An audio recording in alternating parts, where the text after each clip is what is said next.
Membesar di Malaysia bukanlah menjadi sesuatu yang pelik apabila anda mendengar cerita hantu tentang sekolah yang sedang anda belajar.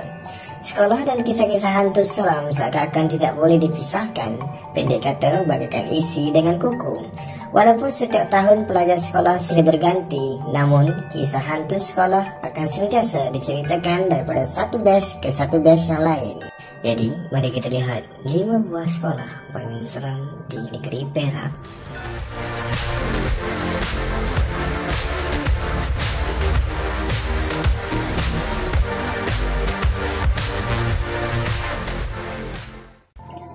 Sekolah Menengah Teknik Lebah Kereta atau nama ringkasnya SMT Lebah Kereta merupakan sebuah sekolah menengah teknik yang terletak di Bandaraya Ipoh. Mengikut sejarah, sekolah ini telah ditubuhkan pada tahun 1930 dan dikenali dengan nama Government Trade School. Namun kini, sekolah ini telah dinaik taraf menjadi sebuah Kolej Vocasional Lebah Kereta Ipoh. SMT Lebah Kereta ini terletak berhadapan dengan Sekolah Menengah Kebangsaan Anderson. Sekolah ini dikatakan agak lama kerana telah dibina semenjak tahun 1930, maka tidak heranlah jika ada cerita-cerita seram di sebaliknya. Menurut sumber, terdapat sebuah dom yang sangat ditakuti pada hari tertentu yang mana hari tersebut mempunyai sejarah hitam sebelumnya. Sekolah Menengah Kebangsaan Anderson atau secara ringkasnya SMK Anderson merupakan sebuah sekolah berasrama penuh yang terletak di Jalan Raja Asman, Ipoh. Sekolah ini cukup aktif dalam pelibatan sukan, antaranya ialah rugby, hoki, softball dan lain-lain.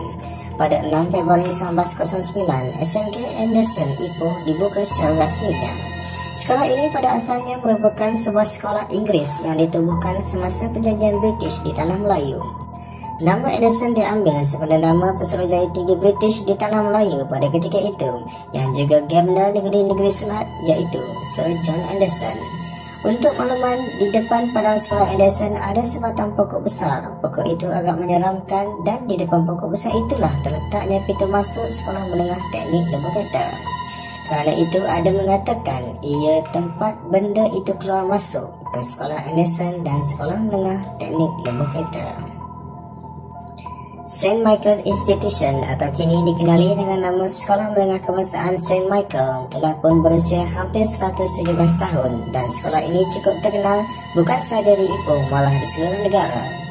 Selain mencipta nama dalam bidang akademik dan sukan, sekolah ini juga hebat diperkatakan di media sosial sebagai sebuah sekolah yang paling hantu di Malaysia. Mengikut sejarah, sekolah ini dibina oleh Gereja St. Michael pada tahun 1912 dan pernah dijadikan markas oleh penjajah Jepun yang turut menjadikannya sebagai lokasi untuk menyeksa tahanan perang. Menurut sumber, sekolah ini ada terowong yang boleh dikatakan agak seram.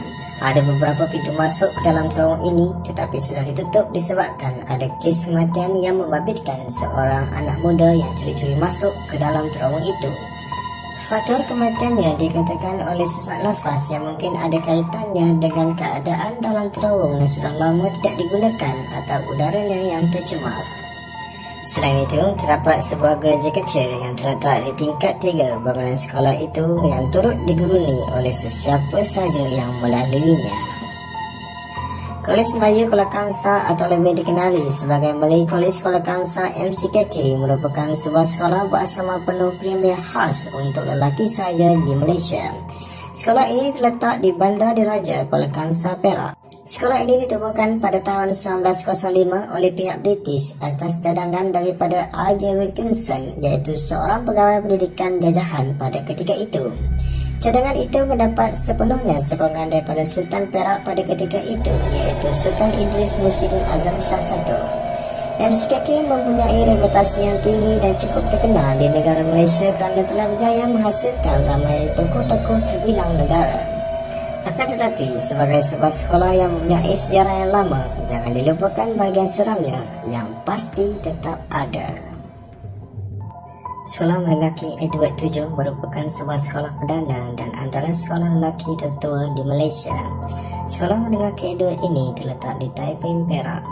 Sejarah sekolah ini bermula pada Julai 1883 dengan penubuhan Central School atau sekolah pusat. Penubuhan ini berpunca daripada perkembangan pesat perlumbungan biji timah terutama di Kemunting. Para istana, guru besar kedua Central School pada ketika itu telah mencadangkan nama Central School ditukarkan kepada sekolah King Edward VII bersempena dengan pertabalan Raja Edward ke-7 yang menaiki takhta England pada tahun 1901 selepas kemangkatan Ratu Victoria. Para pelajar sekolah ini lebih dikenali sebagai Edwardians dan selain itu juga dikenali dengan gelaran Tigers. Sehingga hari ini, sekolah ini masih digerungi dengan sukan rugby yang menjadi tradisi sejak diperkenalkan pada tahun 1923. Menurut sumber, terdapat peristiwa-peristiwa pelik, seram dan menakutkan yang terpaksa ditempuh oleh pelajar asrama di sekolah ini. Antaranya ialah kisah keranda terbang, hantu galah, bilik misteri, daun panas, dan hantu lompat pagar.